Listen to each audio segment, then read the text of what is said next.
People are skeptical of reshoring. They feel like they've heard it forever and it's never actually materialized. But we've also never had a big pandemic that drove massive supply chain disruption, that drove an inflation-driven downturn. So maybe every cycle is different. Hello and welcome to the Barrons Streetwise podcast. I'm Jack Howe, and the voice you just heard, that's Chris Snyder. He covers industrial companies for UBS, and he says that there is a manufacturing boom in manufacturing. America is building a lot of factories. We're going to talk about what that means for stock investors. We'll also talk about bonds and how the relationship between short yields and long yields has gotten wacky. Schwab chief fixed income strategist Kathy Jones has advice on how to proceed. Listening in is our audio producer, Meta. Hi, Meta. Hey, Jack. You want to start with a manufacturing trivia question? Sure. Where was the first American factory built? There's a city here, but I'll settle for the state. And I'll give you a hint. It was during the Washington administration, as in George. As in, we're talking super old-timey. And back then, I think that if my knowledge of history serves, most of the stuff going on in the country was on the right side. So think east. Pennsylvania. It's a good guess. The answer is Rhode Island and the city of Pawtucket. And if we have listeners right now from Pawtucket, I'd like you to give yourselves a round of applause. Let me explain to you just how important you are to this podcast and why we're here today. In 1790, a fellow named Samuel Slater built a factory to bring the secrets of textile manufacturing from England, a cotton spinning mill that eventually ran on water power. I'm getting this from ushistory.org. If you're raising your hand right now and saying, but, because there's a factory out there that you think started 3 years earlier, you got to take it up with them. I'm going with Pawtucket. And this is important because within 10 years of this, everyone in school in America learned about Eli Whitney and the use of interchangeable parts to make guns and how that led to the Industrial Revolution in America. Well, that happened shortly after the building of this first factory. And you needed a lot of money to build factories. And it turns out that around the same time, in 1792 in Manhattan, some stockbrokers had gathered to sign the Buttonwood Agreement, and they started trading. And they only had 5 securities, 3 government bonds and 2 bank stocks. Not a very lively market, but you needed money to build these factories. And soon you had growth on Wall Street, growth of the business of raising money to the public to fund entrepreneurs and trading their shares and so forth. The history of manufacturing in America explains a lot about why the country looks the way it does today. All these big cities near bodies of water that were used to transport goods and near rail lines and so on. But manufacturing has been discussed as an industry in decline in America for decades now. That accelerated close to 25 years ago when China joined the World Trade Organization. It opened up a vast army of low-cost workers to manufacturers around the world, and it began a move of factory work toward China. But did you know that spending on building factories in the U.S. hit an all-time high last year? Did I know? Are you talking to me or the listener? You know, I think I forget. The listeners can't answer you, Jack. I thought you knew this by now. Well, this one is for you, Meta. I feel like we don't talk enough about foreign direct investment. Did you know that over the past 2 years, the U.S. has attracted 24% of global foreign direct investment, and that's an 8 percentage point increase from the prior decade. It's more than $100 billion of extra yearly spending. To me, this is a report card for a theme that we talked about during the pandemic, and that theme is reshoring. We talk about themes on Wall Street all the time. Some of them pan out. Some of them never quite materialize. During the pandemic, we said there are shortages of everything. Supply chains have gotten too lean. All this manufacturing that companies moved overseas has meant that now there have to be these long transport routes. You depend on the availability of shipping. You have to have long lead times on the manufacture of goods. And that was a problem when we had some bottlenecks in these various supply chains. There was a shortage of semiconductors. There were ships backed up famously outside the port of LA. And so we said companies are going to now look to make their supply chains more resilient and not just absolute lowest cost.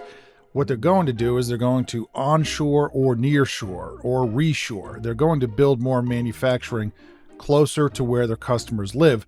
American companies are going to build factories in America. And now we're starting to see the signs that that's exactly what's happening. When China joined the World Trade Organization in 1999, the US accounted for 27% of global industrial production. So 27% of the stuff manufactured in the world came from the US. In 2022, it was below 16%. So that's what we lost. Where is it going? We believe it's going higher. How much higher, we'll see. We think there's a pathway to get back to about 20%. That's Chris Snyder. He's an analyst covering industrial stocks at UBS. Chris says the reason that factory investment is flowing into the U.S. right now is that the benefits of cheap labor aren't what they used to be. When you outsource, it's okay. The benefits of outsourcing being cheap labor is offsetting any sort of costs that I incur from outsourcing. That's, you're not quite as responsive. Maybe there's some supply chain risk. But as we look at it now, labor in structural decline. I can't tell you the rate at which labor is going to go away, but if you look at any 5 or 10 year increment, the world will be less reliant on labor than previously. So our view is, all right, the benefit of outsourcing is in structural decline. And the cost was never really appreciated. If you ask a company back in 2015, 18, what's the cost of outsourcing? They would tell you about the working capital. Well, I guess we have to hold more inventory because there's more in transit. That's not the cost. The cost is all the disruption that we've seen, the ability to take share, the ability to lose share based on that. So we feel like the benefits are in structural decline, and that's always been the case. But the catalyst is that the cost of outsourcing has been very much highlighted for everyone to see. Manufacturing growth had recently slowed to a crawl. Chris says that the U.S. manufacturing capacity increased by 4 to 5% over a period of 22 years. It used to grow that fast on average every year. Using what he calls a conservative estimate, the U.S. has underinvested in manufacturing by $5 trillion over 2 decades. So that would include the structure, but more importantly, the equipment that goes into the structure. So it's like the whole complex. And then when you're looking at industrial facility construction, it's very equipment heavy. These new plants that are being built, they don't cost, $8 billion because they have really nice roof. They just have very intense equipment that's going in. Investors should not picture factories suddenly closing in China and reopening in America. Chris says what's likely to happen is that companies will look to the U.S. for their incremental factory investment. So if you want to know what types of industries are going to move manufacturing to the U.S., ask yourself which ones are growing, which ones need more factories. Also ask how much labor is needed. Chris says the factories with the lower labor intensity are likely to be among the first to move to the U.S. And what's local demand like? If you're building more goods in the U.S., it's helpful if you have people to buy them here too. Also, is there local support from policymakers? Chris names the automotive industry, and specifically electric vehicles, as an example of an industry with low labor density, a robust local market, and plenty of policy support. He also mentions semiconductors. We saw what happened when the world was a very moderately short semis in 21 and 22. Well, what if something more significant happens there? Everything has semiconductors. Everything. You can maybe get underpants, but you can't get a TV. You can't get a refrigerator. But you can't make them. You can't make underpants without semis, because whatever machine makes them is going to have a ton of semis, and whatever thing ships them to your house and figures out where to go and all that. America's manufacturing renaissance is going to be good for workers, even if there are fewer workers required per factory or per unit of output.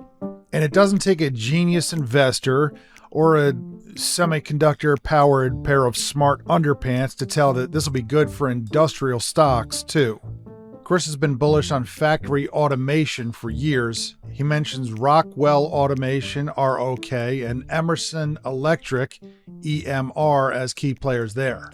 He has recently turned his attention to some additional names. I'll let Chris run through them. I'll give you the tickers in a moment. And then the next derivative that we started really liking this year has been ETN. They are an electrical systems provider. It's a very broad portfolio, and there's just a lot of touch points to the process.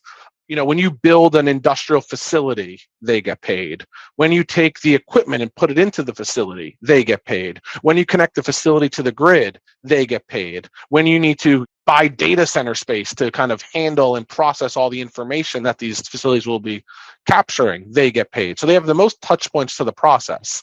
If you look at a big US industrial facility, the estimate is that about 3 to 5% of that is electrical content. So if you take that and you kind of overlay it on all these new big project starts, it is arguing for at least a 2x growth rate in the market for the next 5 years. So a market that used to grow 3% is now going to grow at least 6%. On the electrical side, we'd also call out Amphenol, APH. Train is one we like. They're very US exposed on HVAC. All these facilities that are coming, they're going to have HVAC. And then the last one was Keysight. They do test and measurement systems into the semi industry. So all these new fabs that are being built, they need testing equipment. You want to make sure the chips are working as they're produced, and that's driving demand for them. Those companies again are Eaton, ticker ETN, Amphenol, APH, Train Technologies, that's TT, and Keysight Technology, that's Keys.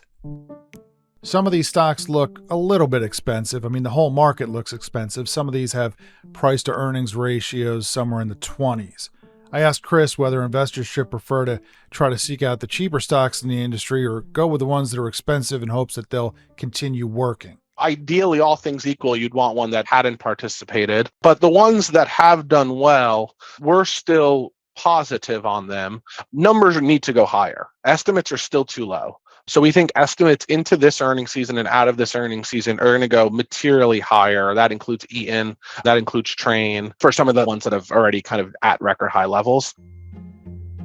Thank you, Chris. Note that a bunch of these industrial companies are slated to report quarterly results at the very end of July or the very beginning of August. Meta, is this a good place for a break? I think it is. Have you been reading about Pawtucket the whole time I've been talking? Definitely not. But did you know that a home rule charter went into effect in 1954, providing a strong mayoral and unicameral city council form of government? That's what's the opposite of a fun fact? Also, Hasbro is based there? Now we're talking. Shout out to Mr. Potato Head.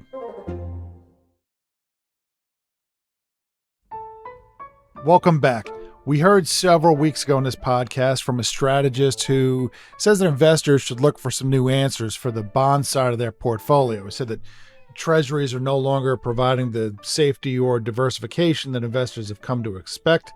And he recommended assets like dividend-paying stocks and convertible bonds and preferred stocks and so forth. Let's now hear from someone on the other side of that discussion who says there's still very much a place in your portfolio for bonds.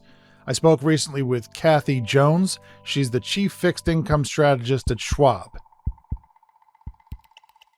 I want to ask you naturally what we should do about our bonds, but what do you make of the latest reading on inflation? Getting kind of lowish, almost normalish. Is the problem solved? Is it in the rearview mirror? What do you make of inflation here? Yeah, I think the worst of the inflation burst is behind us, and I think we are looking for it to continue to come down.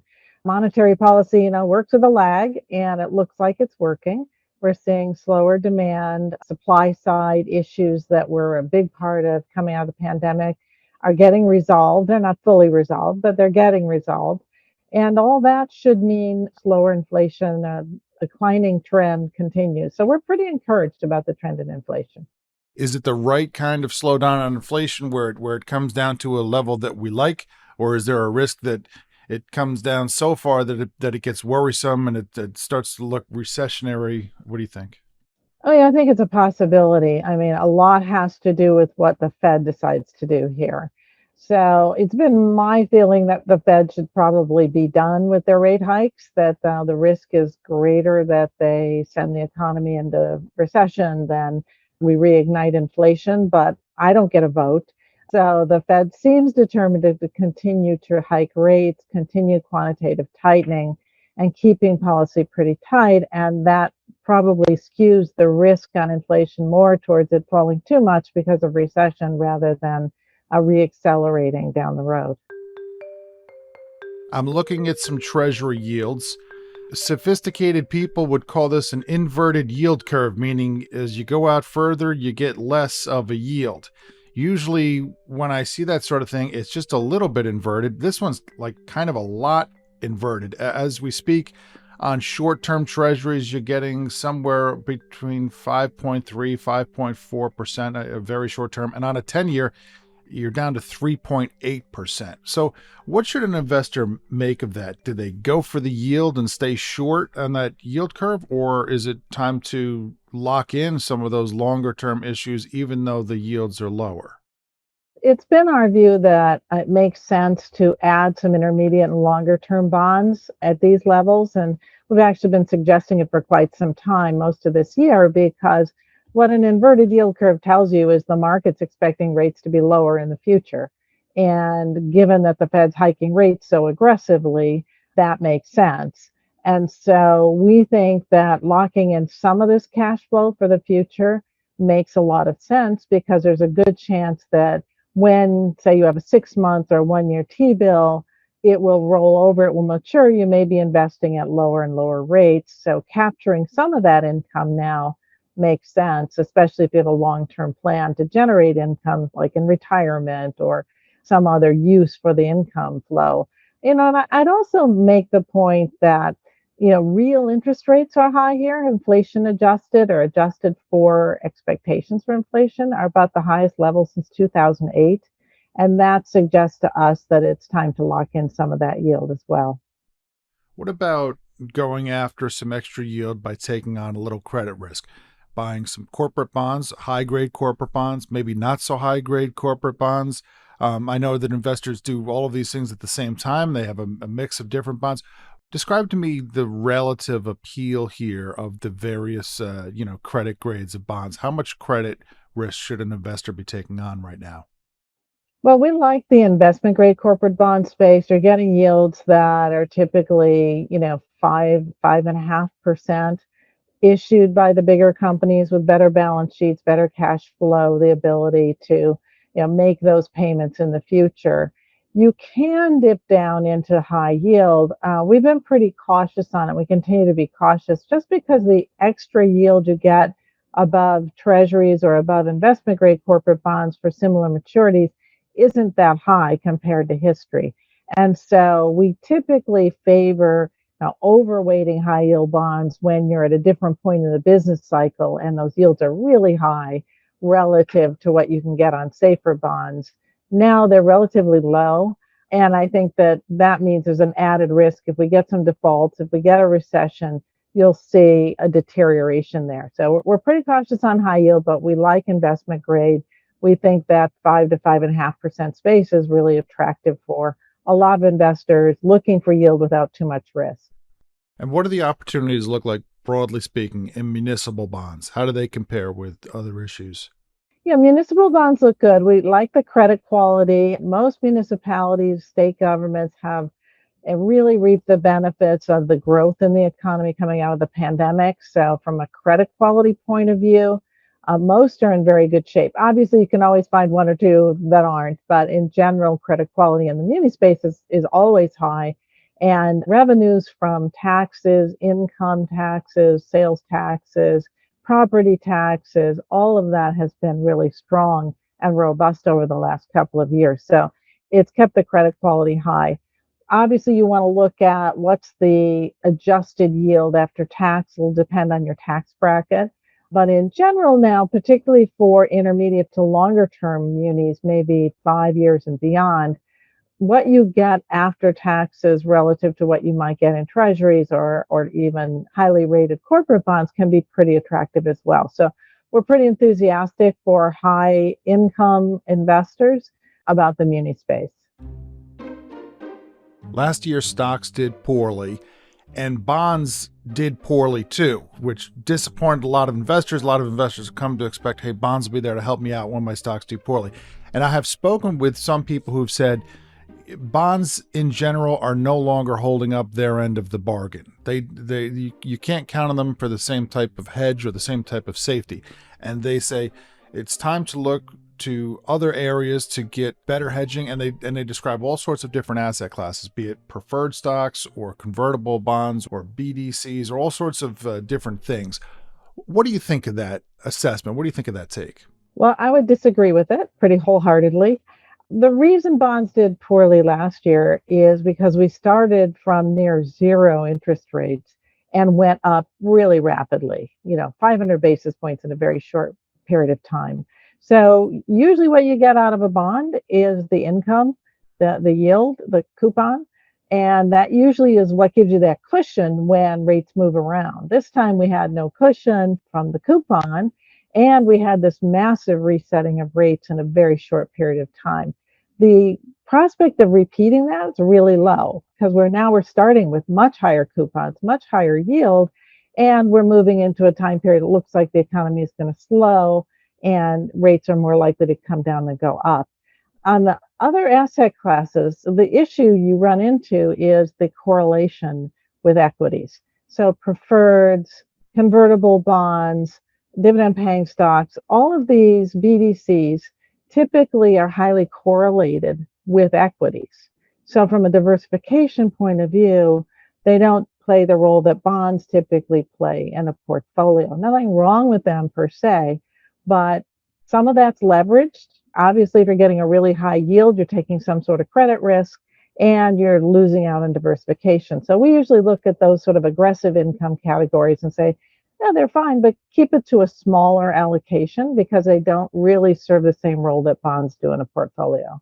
For an investor with ordinary means, they're looking at something like a bond index fund. In your opinion, did bond index funds deliver on the promise that, that these investors are supposed to get? Are they giving them the right kind of exposure to bonds? Or are bonds the kind of thing where you really just need a lot of money in order to have your own portfolio of diversified individual issues? Yeah, I think bond index funds can be fine. It depends on what index you're following. So there's a whole host, as you know, of these kinds of funds. Some will be well diversified. They'll be similar to the aggregate bond index where you kind of have representation for most high quality bonds. Others will be more aggressive in what they hold. So you really need to understand the index. It falls into that know what you own. But bond index funds, mutual funds in general, can provide that diversification, that income generation, and a general positive, we think, capital gain prospect going forward. But whenever you're in a fund, as you know, you don't always get that sort of certainty that you get in individual bonds. But for someone with more modest means that doesn't have enough money to buy a portfolio of individual bonds, mutual funds, index funds can be fine. Last question is, are there any mistakes that you're seeing out there that you think investors are making, things that they ought to rethink? And feel free to add here anything that I've neglected to ask you about that you think investors ought to know right now on the subject of bonds. I think the one thing that we're seeing still is a lot of people staying in very short-term investments, not locking in those yields for the future. It's hard not to grab after that higher number. Absolutely get it, which is why we look at the corporate bonds and say, you get pretty close to what you're getting in short-term treasury, but you're locking it up for a number of years. So I see a lot of that. And I also hear a lot of people saying, well, when the time comes and rates start to drop, I'll just move into stocks again, my dividend paying stocks. And I always say, those are fine, but they're not the same as bonds. And so there's a kind of notion that stocks will go up forever and ever, and that's a better long-term investment. And instead of having that balanced portfolio, and you never know what's going to happen with the stock market. You never have clarity. And right now, dividend yields are just north of 2%. So why not lock up some of that, 4 or 5% for the future? But I think that's the most prominent kind of mistake that people are making right now. Thank you, Kathy, and thank you, Chris. If you have a question you'd like answered on the podcast, please tape it on your phone. You can just use the voice memo app, and you can send it to jack.how, that's HOUGH, @barrons.com. Thank you for listening. Meta Lutsoft is our producer. Subscribe to the podcast on Apple Podcasts, Spotify, or wherever you listen to podcasts. You don't really have to subscribe. I mean, it says that here, and I read it every week. But just between you and me, I'm not trying to tell you how to live your life. You can just you can listen however you. Jack, they still can't answer back. If you listen on Apple, please write us a review. See you next week.